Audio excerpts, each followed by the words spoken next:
Hello cruel world, I am your host for A Psych for Sore Minds. My name is Dr. Sohom and I'm a consultant forensic psychiatrist. I live and work here in London. I assess mentally disordered offenders so you don't have to. So this episode is part 2 of a 3-part series about gangs. Last episode, I told you about a real life case of a gang-related murder of a teenager by another group of teenagers. This episode, I'm going to tell you something a bit different, something unusual. I'll tell you about a young man who I assessed who was the target of a local gang, and he became mentally unwell. In the next episode, part 3, I'm going to tell you about another case where I'm pretty sure a gang exploited a vulnerable young man and they got him to do their dirty work on their behalf. And he ended up with a very serious weapons-related charge. But first, let's make this educational. I'm going to very quickly talk to you about why gangs commit violence. So there are several reasons. It could be to protect their territory from other gangs, for example, in drug dealing hotspots. It could be to enforce the collection of debts. Obviously, the mark is more likely to pay up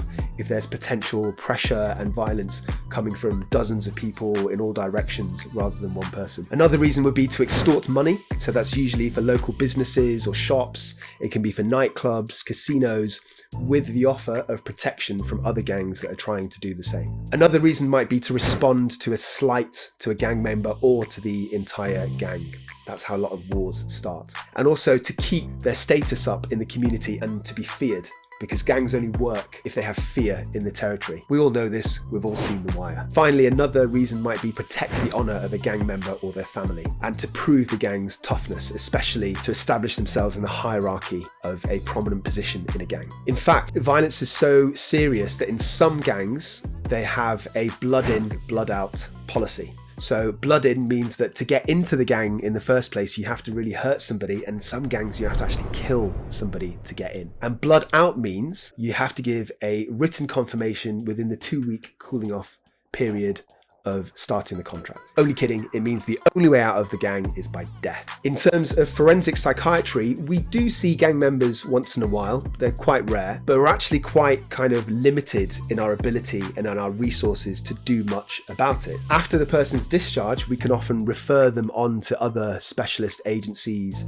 services that work with the police, who offer gang members a way out. But obviously that needs the motivation from that individual, and it can equal a death sentence in some gangs, as per the aforementioned very decisive blood out policy. While patients are inpatients, when they're in our secure forensic hospitals, we can control the visitors that they have and we can control their access to certain people. So usually what would happen would be that the social worker within our multidisciplinary team, they would do a background check for anybody that's permitted to be a visitor for the patient. So if they have gang affiliations or if they have a criminal record, for example, we can in some cases stop their or prevent their visits. Also, eventually further down their rehabilitation, when patients have leave outside our hospitals, sometimes the forensic psychiatrist might specify like an exclusion zone in the legal documentation for their leave, which means the patient isn't allowed into certain areas. So this could be where the index offence was committed, so they don't bump into their victims,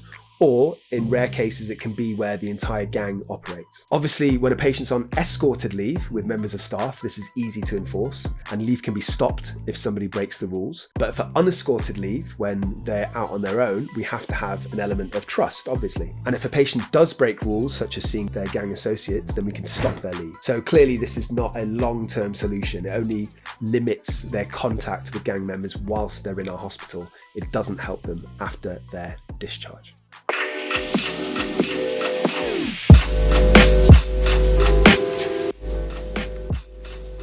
So before we move on, I'd like to tell you a little bit more about my YouTube channel, A Psych for Sore Minds. So I post regular videos. I'm your host, Dr. Sohom. I'm a consultant forensic psychiatrist, and I assess and rehabilitate mentally disordered offenders, or what the tabloids might call the criminally insane. So I do my assessments in prisons and in courts and in secure psychiatric units that are reserved for the high-risk patients. I also work as an expert witness to advise judges in criminal trials. This YouTube channel you're watching dissects a whole range of mental health topics, most of them in some way related to violence or offending, but some of them are not. There are new episodes out every Tuesday and most Fridays, so look out for them. There is something for everybody on this channel.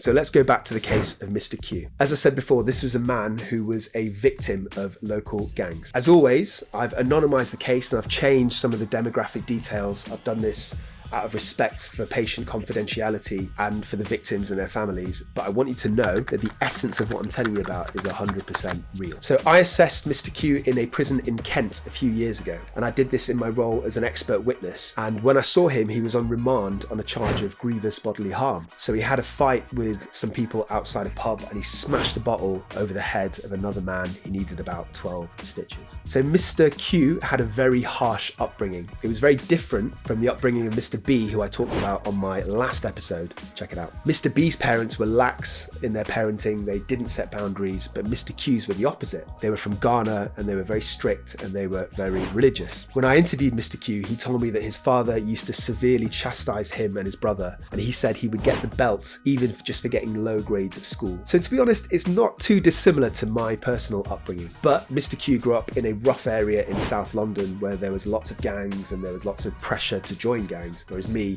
I grew up in a small, quiet, dull, white village in Cheshire. Mr. Q told me about an incident when he was around 14 years old. He was walking home from school and a friend of his who had some beef with a gang member was jumped. This young man, sadly, tragically, was stabbed repeatedly and he was killed. And this happened right in front of Mr. Q. So obviously that's just a horrific experience to have to go through. Mr. Q was questioned by the police, and according to him, he told them nothing because he was in fear of being seen as a grass or snitch in the community. Apparently, even though he didn't cooperate, he was still labelled as being a snitch. And from that point onwards, his life turned into a living hell. He was the target of gangs on an almost daily basis. He was chased regularly, he was beaten up, and according to him, on one occasion, he was even kidnapped, taken to a garage, locked there for a few hours, and he was tortured. So I should point out that there's no objective evidence to back up what he was telling me, although from the way he told me, I genuinely believed him. I do remember thinking if his index offence, grievous bodily harm, who smashed a glass over another man's head in front of a pub, whether that was in any way related to all these gang shenanigans. Obviously, he didn't own up to this and nobody else did. When I saw Mr. Q, he was remanded in prison and apparently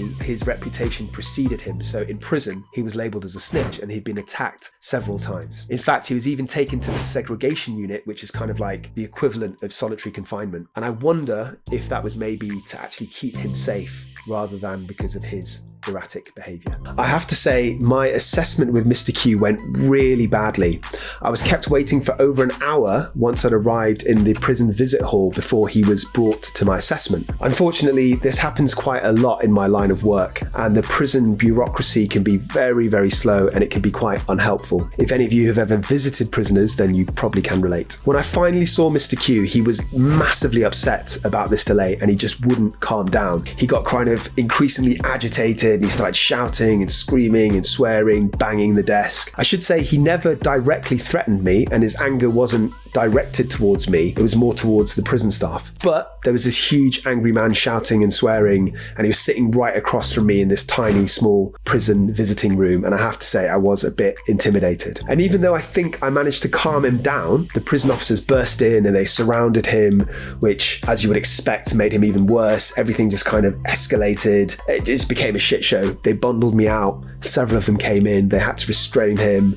Somebody pressed the panic alarm, so there's all these bells going off in the background. And Mr. Q already had a history of being assaulted and kidnapped, so that would make him extra susceptible to becoming agitated. So I tried to intervene. I tried to explain, in my view, it was still possible for me to interview him if they left, but it's not my jurisdiction, and to be fair, the security within the prison trumps my wish to do an assessment, so interview was terminated. I managed to speak to Mr. Q's mother and she gave me a very helpful outline of his history. The court report was actually due in the following week, and to make to arrange a visit to prison usually takes a couple of weeks, so there was no time for me to try and reassess him. Mr. Q's mother told me about the incident of his friend being stabbed in front of him when he was 14, and she explained that Mr. Q had completely changed after that. He became quite withdrawn, he was spending long periods of time alone by himself in his room, he'd become become very aggressive and very paranoid. He'd become aggressive towards his family. He would snap at them even just for speaking to him. He would have flashbacks where he'd be terrified and he would like cower in the corner of his bedroom and he would scream and he would shout and he would shake and he was covered in sweat. He also became really paranoid about people that were visiting. So if anybody visited any members of the family, he would like watch them come and watch them leave out of the window, and he would question his family repeatedly and aggressively about who that person was, what did they want. And this even included doing this about his auntie he knew since he was a kid. So that was an indication to me that Mr. Q was losing sense of reality. And at night time, Mr. Q, according to his mother, was having nightmares. He would frequently be screaming and he would wake up. And he also just kind of lost contact with all his friends. He became quite recluse. He split up with his girlfriend. And I managed to get a hold of the prison notes, not always available for my assessments, even though they should be. And I thought that in this case, they were actually very helpful. So the prison notes showed me that Mr. Q was having panic attacks in prison. He was clearly anxious all the time. He was very stressed, and he was also hiding in his cell, hardly ever leaving. Also at night time, he was constantly pressing the prison buzzer to call the night prison officers because he was just terrified and he couldn't sleep. So I diagnosed him with post-traumatic stress disorder. I don't have enough time to talk to you about that now, but if you're interested, I actually did an interview on a previous episode of the Psych for Sore Minds of a lovely woman called Ariel who had this diagnosis, so go check it out. I thought in terms of my diagnoses that on top of this, Mr. Q probably had a phobia related to being beaten up by gangs. So at the point that I saw him, although he had been assessed by the mental health team once, there was no diagnosis in the notes, there was no kind of treatment plan. And I have to say this is often the case in prisons. There's a massive delay in people getting the treatment they need. And that's because there's such a high number of mentally ill people in prison, such a massive shortage of staff. And to be fair, Mr. Q had only been there for a couple of weeks when I saw him. So I wrote my diagnosis down in my court report, and I also wrote a detailed letter to the mental health in-reach team in the prison. And I had to word it very carefully because it's not my jurisdiction and he's not my patient. I was just seeing him as a one-off assessment for the court report. So I couldn't be too forceful or too forward in my letter. So I suggested very politely that they might want to consider doing an emergency assessment of Mr. Q, and they might want to consider using antidepressants. They might want to consider therapy. So you'll note I use the word consider a lot. And that's the etiquette in these situations. You can never say, I think you should, or you must do X, Y, and Z. It's always consider. One of the other issues is whether Mr. Q should be transferred to a hospital instead of prison. And I have to say this was quite a difficult call for me because I thought he was very much near the cusp. But I decided that on balance, I wouldn't recommend hospital transfer to the judge. And that's because Mr. Q hadn't yet been properly treated in prison. So if they did consider moving him to the healthcare wing, he might actually improve just from being separated from all the danger, from all the threats, as I said, having antidepressants and therapy. So he could actually get better and not need hospital. But I did suggest that they should consider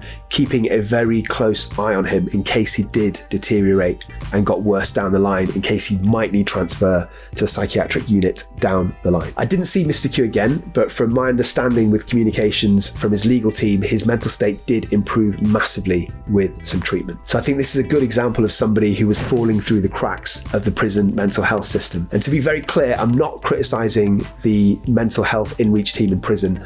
I myself have worked as a forensic psychiatrist in prison, and I know that there's just huge caseloads. There's never enough staff. There's so much time pressures and other pressures that they face.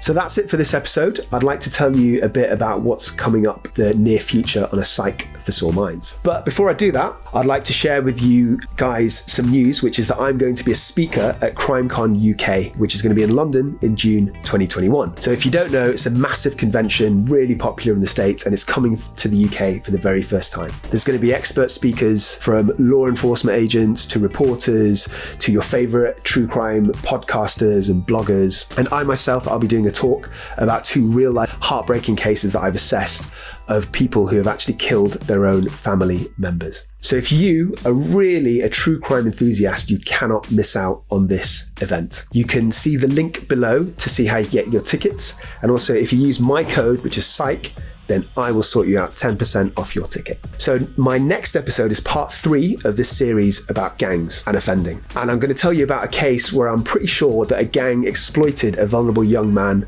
They got him to do his dirty work, and he ended up on some very serious weapons-related charges. Do you like pressing buttons? Because if you do, I've got some great news for you. You should subscribe to our YouTube channel. Not only does it help me out immeasurably, but it actually automatically blocks any cold callers calling you about an accident that you were recently involved in that wasn't your fault. You know what I'm talking about. So comment more, please, in the YouTube comments section. I'd love to get into conversations with you. I've been doing that a bit recently. It always stimulates fun and interesting conversations. Also, follow us on Instagram, like our Facebook page, find me on Twitter, and I would like to invite you to put an episode idea or any questions that you have for me to our email address, which is psychforsoreminds@gmail.com.